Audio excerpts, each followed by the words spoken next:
good morning, or afternoon, depending on what time you are listening to Second and Medium, the College Football Podcast. I am Preston Jackson. Quick note, just want to give you a heads up. A few technical difficulties on our pre-recorded podcast. You'll hear a slight echo during the interview. We apologize, but if you can look past it and get into the content, you'll be fine. Appreciate it and enjoy the show. We have the Second and Medium, our college football podcast, and on the horn, Booger McFarland, SEC Booger. You know, you've seen him all over the place. We're going to jump right into it. A few pressing questions. We need some answers, and we're going to reach out to Boog for him. Boog, good morning to you. Doing good, man. How you doing? I'm doing well. Appreciate you taking the time. Anytime, brother. Anytime. All right, so a little bit of a monkey wrench in the Big Ten. Penn State takes down Ohio State in a surprise win for most of us, unless you're wearing Penn State white and blue. Does that change the Final Four in the long run, or does Ohio State somehow end up back in the Final Four? Well, I don't really think it changes anything. I think it gives us a lot of excitement about college football right now, but does it really change anything? No. And if you don't believe me, look at Alabama. Last year, Alabama loses to Ole Miss, still goes on to get in the college football playoff. They win the SEC, and they win the national championship. So I think everything that Ohio State wants from their season is still in front of them. They have to go out, beat Michigan, win the Big Ten title, and then I think the winner of the Big Ten, even though they have one loss, they'll be in the college football playoff. So while a loss at Happy Valley with the whiteout and all that good stuff gives us a lot of excitement about the college football season, if you're Ohio State and you're Urban Meyer, it really doesn't change anything at all. Now, if they do lose again, then I think they're out. But a one-loss Big Ten champ, to me, is still in the college football playoff. Oh, well, let's keep moving. We'll stay with that Big Ten theme. The Big Ten, a pretty competitive conference the last few years. SEC, in many people's opinion, would be, I guess you want to say, a down year, but what's a down year in the SEC? So let's toss them up side by side. SEC versus Big Ten, which is the more competitive conference in 2016? Well, I think both conferences have the powers at the top. I think when you look in the SEC, I think it all starts and stops with Alabama. I think the second best team in the conference is A&M. Then I think you have to go to the Eastern Division. And I think at that point, Florida and Tennessee would probably be the top two teams on that side. So I think if you look at the top four teams in the SEC, Alabama, Texas A&M, Florida, Tennessee, right now, I think when you look at the Big Ten, obviously we're looking at Michigan, Ohio State, Nebraska, Wisconsin. Those would be the top four teams. So I think both conferences have four really good teams at the top. I think the parity and the depth in the conference comes when you go to that second tier. I think when you look at the second tier in the Big Ten, you're looking at Iowa, Michigan State, teams of that nature. Those teams are having a down year. And I think when you look in the second tier, kind of the SEC, you're looking at teams like Auburn, LSU, and teams of that nature. So I think overall, both conferences are pretty comparable this year. I would give the SEC a slight edge because of the second tier or the depth, if you want to call it that. But I do think both teams, as currently stated, I think the champion of both conferences is going to get in the college football playoff, especially if that champion has one loss. Two losses, we could be pushing it. But I think if the conference champion in both the SEC and the Big Ten only has one loss, I do think they both get in. Alabama sitting at number 1, followed by Big Ten, Michigan at 2. Then you're at Ohio State at 6, Nebraska at 7. That rounds out the top 10. Actually, Texas A&M comes in at number 9. So SEC with 3 teams in the AP top 10, and the Big Ten has 2. Speaking of an SEC team, LSU with a grinder of a remaining schedule. Your Tigers have got their last 4 games are as competitive and tough as anybody's. They've got 11-5. They got Bama at home. They travel to Arkansas after that. Then they take on UF in a makeup game, and then they finish with Texas A&M. That's currently three AP top 25 teams with Bama 1, UF sitting at 14, Texas A&M sitting at number 6.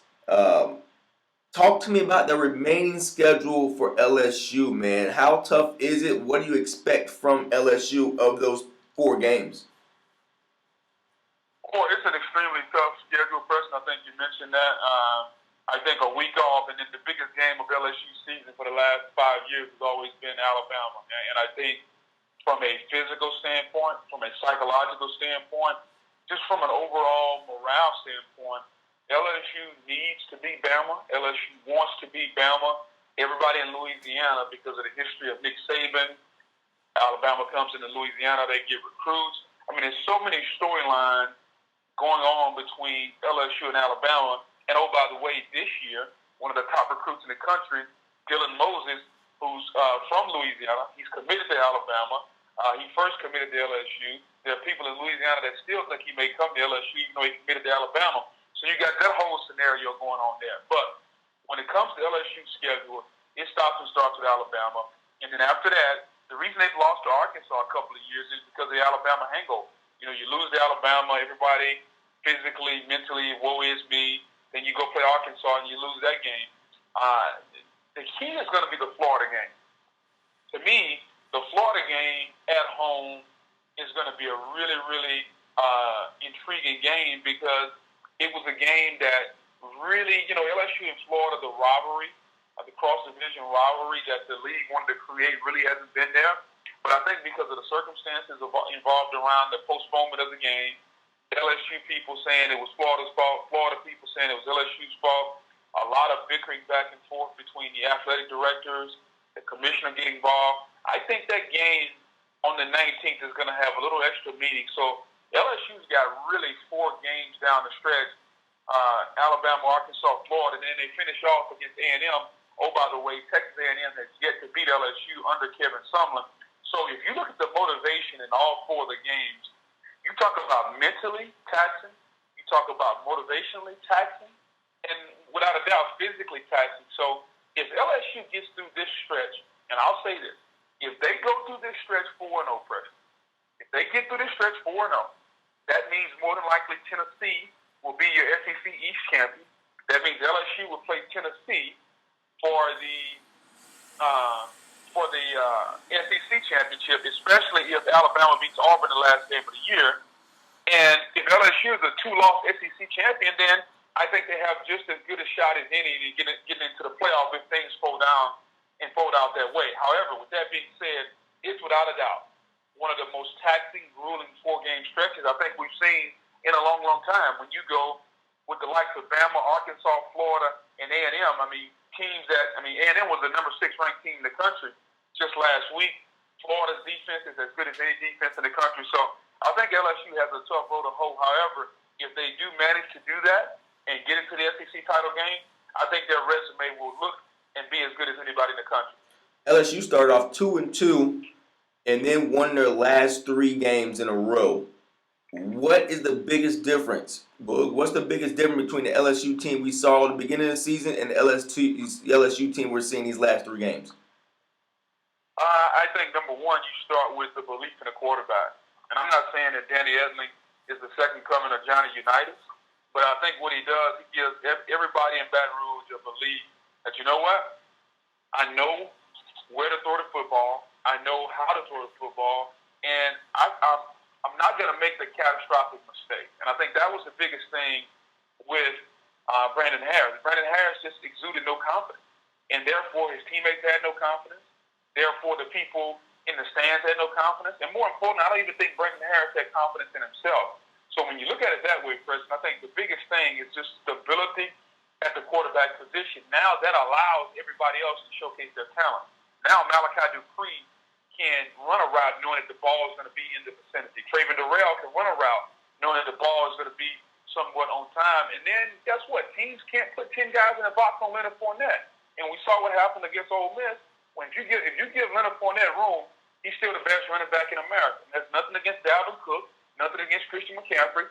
You show me a better running back than Leonard Fournette when he's healthy, I'll show you a guy that's probably already in the NFL. I agree with you there, bro. I think Fournette is the best NFL ready running back in the league right now. I think he was last year.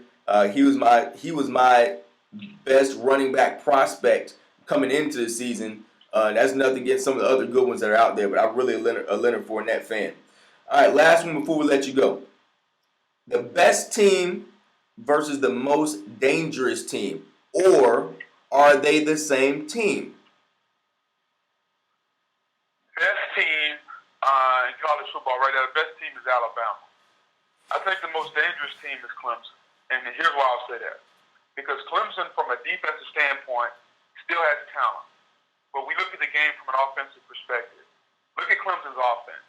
Deshaun Watson, Wayne Gallman, Deion Kane, Mike Williams, the kid from, slipped my mind, the kid from Ray McLeod.